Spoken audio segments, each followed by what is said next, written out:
ఎంత ఫాస్ట్ పాటలు పాడించారో రెహమాన్ గారు మీతో సార్ అట్లాగే మృదువైన పాటలు కూడా పాడించారు.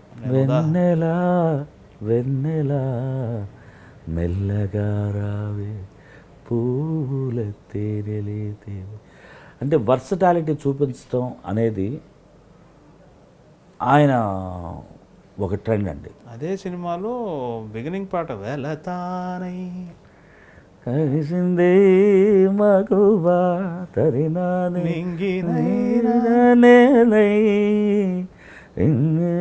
మగువా తరినాది నానే మగు కలేజీ స్టైల్ ఆయనతో పాటు మేము అందరం పాడాం.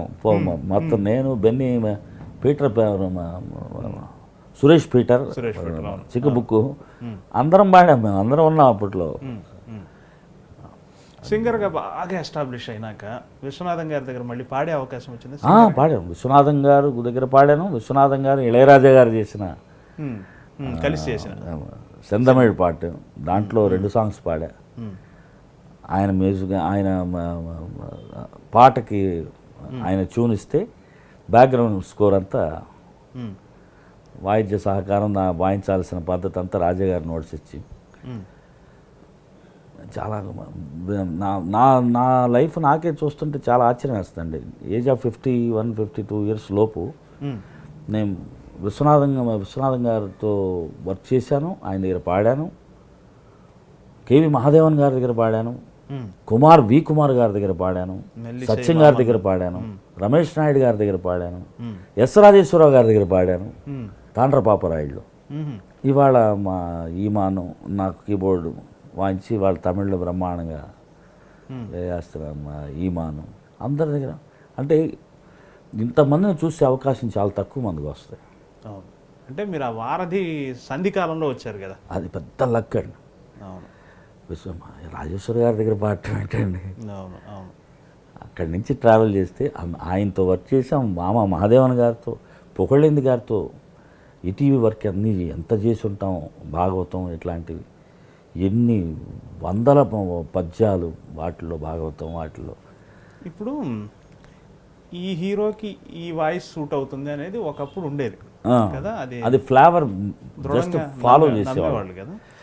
ఆ కాలం గురించే మాట్లాడుతున్నాను నేను. అప్పుడు ఎలా ఉండేది సార్, ఈ అందరూ బాలుగారు కావాలి అనేవాడు. బాలుగారు లేకపోతే కనీసం మనం అయినా నాకు పాడాల్సిందే అనుకునేవాడు. ఆ పద్ధతి గురించి చెప్పండి. అలా మిమ్మల్నే కావాలనుకున్న హీరోలు లేదు సార్.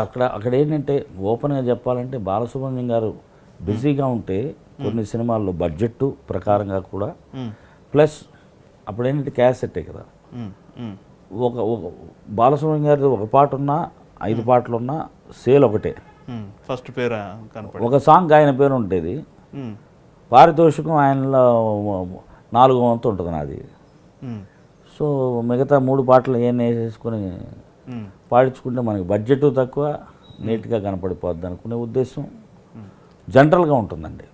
ఇప్పుడు మధ్యరంగం సినిమా అదేంటో సినిమాలో నేను చూసింది, మ్యూజిక్ డిపార్ట్మెంట్కి వచ్చేటప్పటికి సింగర్స్కి ఇవ్వడానికి బాధపడతారు ప్రొడ్యూసర్స్. అదేమిటో శాపం. బేరాలాడతారా మీ దగ్గర కూడా? ఇచ్చే 1500-2000 కూడా బేరాలాడితే ఇంకెక్కడికి పోవాలండి.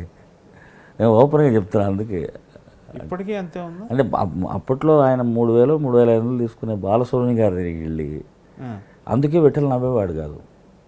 నవ్వితే తగ్గించమంటారేమో అని.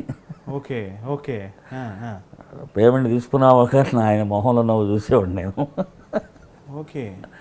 ఇప్పుడు ఎందుకంటే నవ్వుతుంటే గురుగారు కూడా చిన్న కంపెనీ, అందరూ చిన్న కంపెనీ అయితే ఇంకెవడు పెద్దోడు. ఇప్పుడు కోట్లు లక్షలు పోగొట్టే చోట పోగొడతారు. 1500-2000-3000 అది అసలు పాటకు జీవం కదా. పాట అంటే అదే సంస్కృతి ఇప్పటికీ సాగుతుంది అనుకోండి గౌరవప్రదంగా. అదేదో కానివ్వండి. కాకపోతే ఏంటంటే నార్త్లో కన్నా కూడా సింగర్స్కి పేమెంట్స్ అనేది ఇక్కడ చాలా తక్కువ కంపారిటివ్ టు హిందీ సినిమాలకు కానివ్వండి, రీజనల్ లాంగ్వేజ్కి చాలా తేడా ఉంది. అక్కడ ₹1,00,000 తీసుకుంటే అక్కడ 5,000. బయట చూసే వాళ్ళకి ఎట్లా ఉంటుందంటే వీళ్ళు ఎన్ని కోట్లు సంపాదిస్తున్నారు, ఆ సినిమాలో 5 పాటలు 5 3 15,000 అనేది తెలియదు. ఏ 25 లక్షలు 50 లక్షలు రజనీకాంత్ గారి డబ్బింగ్ చెప్తున్నారంటే ఎన్ని కోట్లు మన దగ్గరికి వచ్చేటప్పటికి 5 లక్షలకు బేరాలు ఆడతారని తెలియదు. అన్నీ కొన్ని చోట్ల మాట్లాడకూడదు, మీరు ఫ్రెండ్లీగా చెప్తున్నా, దీంట్లో ఒక సటైర్ ఉంది కాబట్టి. Hi, this is Mano. Watch my exclusive interview with Yamuna Kishore in I dream.